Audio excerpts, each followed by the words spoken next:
Welcome to our channel. Today we how to update Shopify order fulfillment using partial shipments, complete guide step by step clearly.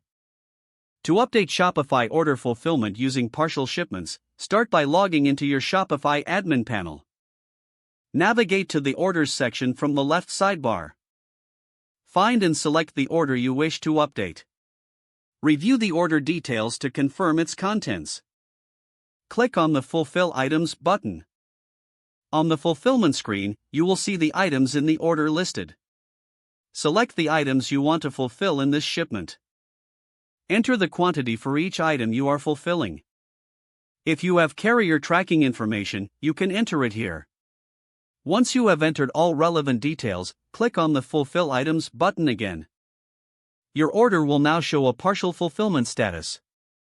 If applicable, repeat the process for any remaining items that need to be fulfilled later. You can always return to the order to check the updated fulfillment status. Remember, customers will receive email notifications about the shipments. This process helps keep your inventory accurate and customers informed. Lastly, consider checking your reports to monitor fulfillment efficiency. If the page does not load, refresh the browser or try again in a private or incognito window. Make sure you are using the correct email address, then retype it carefully to avoid small typos. If your password is not accepted, use the reset option and create a new strong password you can remember. Check your spam folder for verification or security emails, then complete any requested confirmation steps. Enable two-factor authentication if available to improve account security and reduce unauthorized access risk.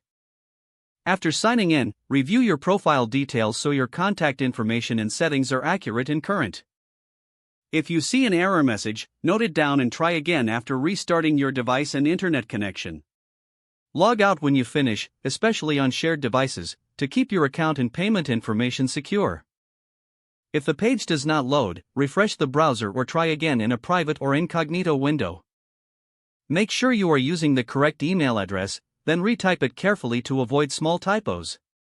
If your password is not accepted, use the reset option and create a new strong password you can remember. Check your spam folder for verification or security emails, then complete any requested confirmation steps. Don't forget to like this video and subscribe to our channel for more step-by-step tech guides.